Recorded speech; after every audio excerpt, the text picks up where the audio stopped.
I have given up on a lot of projects in my time as an artist. If you had to guess, how many unfinished drawings, paintings, and scripts do you think I have? I'll give you some time to think.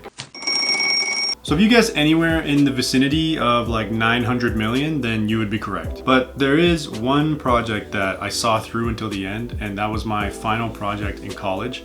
It was a short film called Astronaut on Earth. The film follows an artist as they try to make their own sci-fi film, but they encounter all these problems along the way. Ultimately, they use their creative problem-solving skills and willpower to push themselves over the edge and complete the project. It is that ability to not give up and keep on going that I wanted to talk about today. When I started making the project, I really had no idea what I was doing. It was just me and a couple friends who went out with whatever equipment I had at the time. I think we were using my old Nikon D3500.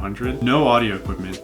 It wasn't until much later that I realized audio equipment is incredibly important. The idea is that there's a film within the film. So we have our main character who is a filmmaker, and they set out to make this sci-fi film, but they're completely out of their depths. And I wanted the film within the film to kind of reflect that. It's about an astronaut who is stranded on a foreign, mysterious alien planet. After I came up with this idea, I thought it would be interesting to have the film within the film shot with a different camera. So I shot the film within the film with an old phone, and I shot the main story with the Nikon.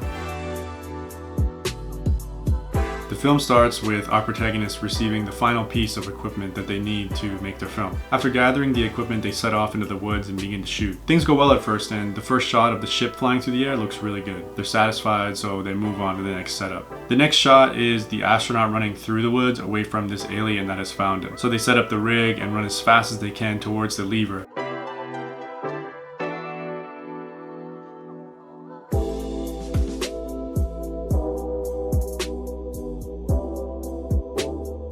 I would like to mention that I got this idea for this lever mechanism from this old documentary with Steven Spielberg where he's talking about old Hollywood methods of creating the illusion of explosions. We take a stick and bury one end of the stick in the mud and pivot it on a stone.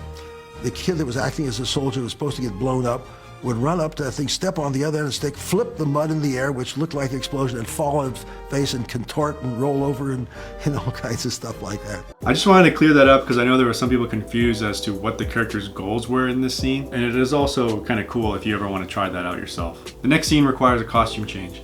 So they film the first part of the scene in one costume, then awkwardly change into the next costume to continue filming the other side. But after putting on his mask, he realizes he forgot the gun prop. So he's frantically searching for it, and in his panic, he steps on the astronaut's helmet. He is defeated. He hangs his head in shame as he leaves the park. We don't know if he'll return. But he doesn't give up.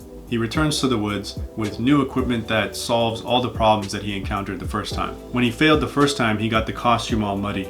So he decides to write a new scene where he fights the alien, and that's how the costume gets muddy. So he kind of includes his mistakes in the new script. And he brings duct tape so that he can show the astronaut fixing the helmet in the film. He also brings batteries along so that his camera doesn't die. In the end, the astronaut escapes the planet and flies off into space, but not before launching a missile and destroying the planet.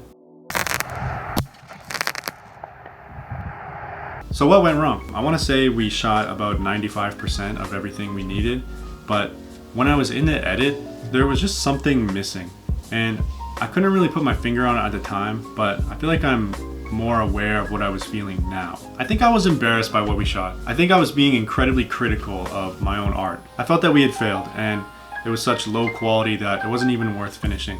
So I just shelved the entire project. Cut to a few years later. I'm in film school and we are tasked with making a short film for our final project. I wasn't really sure what to make, so I started writing a script, and when I got to the end of the script, I realized what I had written was too ambitious for the amount of time that we were given. So I needed to find something fast. I needed to find a script that was already done, and I need to have an idea that was already developed. Then it hit me. Why not just make Astronaut on Earth again? Everything just sort of lined up. I finally had the resources, and most importantly, I had a deadline that would force me to finish the project or I would fail the class. After that decision, things became very weird. I was sitting at my desk rewriting scenes to make them easier to make, just like the character in the film was doing. I was heading out on my own to make this short film. Sometimes I had help from classmates, but mostly it was just me and the other actor, just like in the original short. And on top of all of that, I just thought it was really weird that I was embodying the themes of the short. You know, I had this project that had failed, but I was breathing new life into it. It was just really weird.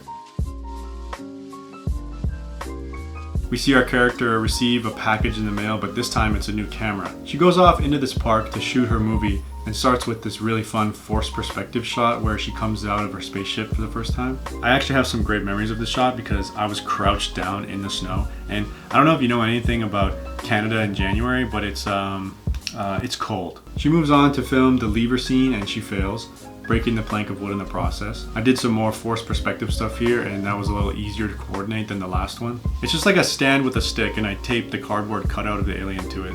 After that, she changes costume and starts to film some alien scenes. But this time, the camera falls over, crushing the helmet. She tries to review the footage, but the camera has died just like in the last version. She leaves defeated. I have to add that all of these outfits were designed by the lead actress Danielle. She had so much great fashion advice, and I think it really elevated the story. Here's a good tip for filmmakers. It's really important for you to recognize when your idea is not the best idea. If I wasn't open to hearing Danielle's ideas, the final product would not be as good. So she travels through this wasteland and confronts the alien. And the alien also has a new design. I wanted the alien to have a new design because the alien sort of represents the hurdles that you face as a creative person, and they can feel like they're evolving or just getting worse and worse. And so I wanted the costume to kind of reflect that. You know, it's really simple originally, but then as the project evolves, it becomes more and more complex and kind of scarier. After defeating the alien, she steals a map that points her towards the alien ship, but she might not have finished the job. After finding the getaway vehicle, she is confronted by the alien one last time. She fires her gun and finishes the alien once and for all. She escapes, but not before firing a missile and destroying the planet. Our main character has overcome her personal struggles as well. She decided not to give up and complete her short film. So I bring this all up because I think the important thing to take away from unfinished work is what you've learned. I know it is incredibly corny to say this, but sometimes it really is not about the destination. It's really about the journey. And every unfinished piece you have in your closet represents that journey. It shows how you have slowly honed your skills over time, and each piece is like a postcard from along the way. Oh, a common thing that I came up with when I was going through this entire thing was I was judging my own work as unworthy or not good enough. And it wasn't necessarily perfectionism, which is a buzzword that kind of gets thrown around a lot, but it was more embarrassment. I thought that if I had released this, it would make me look like lame or stupid. I finally realized how unhelpful all those thoughts were when I was pushed to my breaking point, and I was kind of forced to tell myself, you know what, I'm making this no matter what. I don't care about the quality. I'm putting it out into the world no matter what it looks like in the end. It's not that I even think the short film is amazing. There are definitely things that I would change or do differently now, but what I do think is amazing is the fact that I learned how to stick with a project from beginning to end over many years. So go in your closet right now. I know there are projects in there that you've been putting off for years. Dust it off and start working on it again. You don't have to leave it the same. You can adapt it, change it, completely restart. It really doesn't matter. Also, don't judge your projects like I used to. When things are going bad now, you know what I say? Who gives a shit? Just make things. No one is going to care. Put out those ugly drawings. Make those cringy short films. Who cares? Just make things. Thank you so much for watching till the end. You can check out the full short film on my YouTube channel. There's a link in the description. Check out some of my other videos too while you're at it. I work really hard on them. It was just making it up. We didn't have any special effects expertise. I didn't read any books. It was just, how do you make this come to life?